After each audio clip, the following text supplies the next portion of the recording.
चीन के वुहान शहर से फैला कोरोना वायरस दुनिया के लिए अब रहस्य बन चुका है।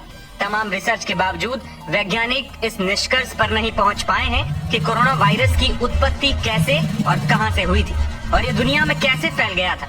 इस बीच चीन ने फिर खतरे की घंटी बजा दी है। रिपोर्ट की माने तो चीन में एक नया वायरस तेजी से फैल रहा है। इसका नाम है ह्यूमन मेटान्यूमो वायरस यानी कि HMPV। सोशल मीडिया के माध्यम से सामने आ रही रिपोर्ट्स में कहा जा रहा है कि चीन के अस्पताल भरे पड़े हैं और शमशान घाटों पर काफी भीड़ है। कहा जा रहा है कि इस नए वायरस के लक्षण लगभग कोरोना से मिलते जुलते हैं और ये तेजी से फैलता भी है। ऐसे में भारत के लोगों में एक बार फिर से डर का माहौल है और कई सवाल दिमाग में आ रहे हैं कि क्या फिर से 2020 और 21 वाला मंजर दिखेगा। क्या देश में फिर से सब कुछ बंद होने वाला है? ये वायरस कितना खतरनाक है? क्या इस वायरस के लिए भारत और भारत की सरकार तैयार है? ये वायरस कितना खतरनाक है, इस पर फिलहाल रिसर्च चल रही है। हालांकि दुनिया के लिए ये बड़ा खतरा बन सकता है। यही कारण है कि कई देश अलर्ट मोड पर आ गए, जिनमें भारत भी है। अब तक मिली जानकारी के मुताबिक भारत में HMPV के 2 मामले सामने आ चुके हैं।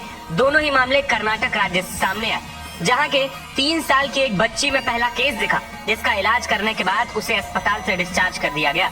इसके बाद दूसरा मामला 6 महीने के एक बच्चे में मिला, जिसका फिलहाल अस्पताल में इलाज जारी है। डॉक्टर्स और स्वास्थ्य विभाग इस वायरस को गंभीर नहीं मान रहे हैं। स्वास्थ्य विभाग के मुताबिक अभी चिंता वाली कोई बात नहीं है, ये सामान्य सांस से जुड़ी बीमारी की तरह है। अब आपको बताते हैं कि आखिर ये HMPV है क्या और ये कैसे फैलता है। मेटान्यूमो वायरस यानी कि HMPV वायरस एक वायरल संक्रमण है जो मुख्य रूप से रेस्पिरेटरी सिस्टम यानी कि सांस से जुड़े अंगों को प्रभावित करता है। ये वायरस खास तौर पर बच्चों, बुजुर्गों और कमजोर इम्यूनिटी वाले लोगों में सांस संबंधी समस्याओं का कारण बन सकता है। अब बात करते हैं कि इस वायरस की मुख्य विशेषताओं के बारे में। पहली पहचान और इतिहास क्या है? MPV को पहली बार 2001 में खोजा गया था।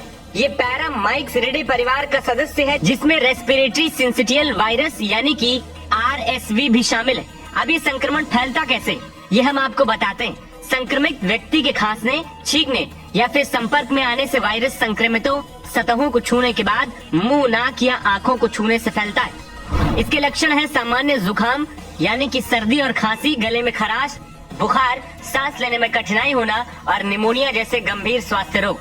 इस वायरस से कौन से सबसे ज्यादा लोग प्रभावित हो सकते हैं, मतलब कि किन लोगों को इस वायरस से सबसे ज्यादा खतरा होने वाला है? जिसमें छोटे बच्चे जिनकी उम्र 5 साल से कम है, बुजुर्ग, कमजोर इम्यूनिटी सिस्टम यानी कि जिनकी रोग प्रतिरोधक क्षमता कम है, अस्थमा या COPD जैसी स्वास्थ्य संबंधी बीमारियों से पीड़ित जो लोग हैं, वो सबसे ज्यादा इस खतरे में पड़ सकते हैं। अब आपको बताते हैं आखिर ये वायरस डायग्नोज यानी सही कैसे किया जाता है और इससे बचने के ट्रीटमेंट क्या क्या है। HMPV का पता लगाने के लिए कई परीक्षण किए जाते हैं, जैसे कि RT-PCR टेस्ट। वायरस की पहचान करने के लिए रैपिड एंटीजन टेस्ट भी इस्तेमाल किया जाता है। अब सवाल है कि क्या है वायरस इतना खतरनाक है कि नौबत देश में लॉकडाउन की आ सकती है? तो इसके लेकर स्वास्थ्य मंत्रालय की ओर से जानकारी दी गई। चीन में ह्यूमन मेटान्यूमो वायरस के कारण होने वाली बीमारी में वृद्धि की खबरों के बीच स्वास्थ्य मंत्रालय ने कहा है कि सरकार घटनाक्रम पर नजर बना रखी है। फिलहाल वायरस के संक्रमण की रफ्तार में कोई वृद्धि नहीं दिखी है। उन्होंने कहा है कि मेटान्यूमो वायरस किसी भी अन्य वायरस की तरह है जो सामान्य सर्दी का कारण बनता है और बहुत बूढ़े और बहुत युवाओं में ये फ्लू जैसे लक्षण पैदा कर सकता है। उन्होंने कहा कि अगर मामलों में बढ़ोतरी होती है तो देश स्थिति से निपटने के लिए तैयार है। स्वास्थ्य मंत्रालय की ओर से कहा गया है कि किसी भी स्थिति में सर्दियों के दौरान सांस के जरिए फैलने वाले वायरस संक्रमण का प्रकोप बढ़ जाता है, जिसके लिए हमारे अस्पताल आमतौर पर आवश्यक आपूर्ति और आवश्यक बिस्तरों के साथ तैयार रहते हैं।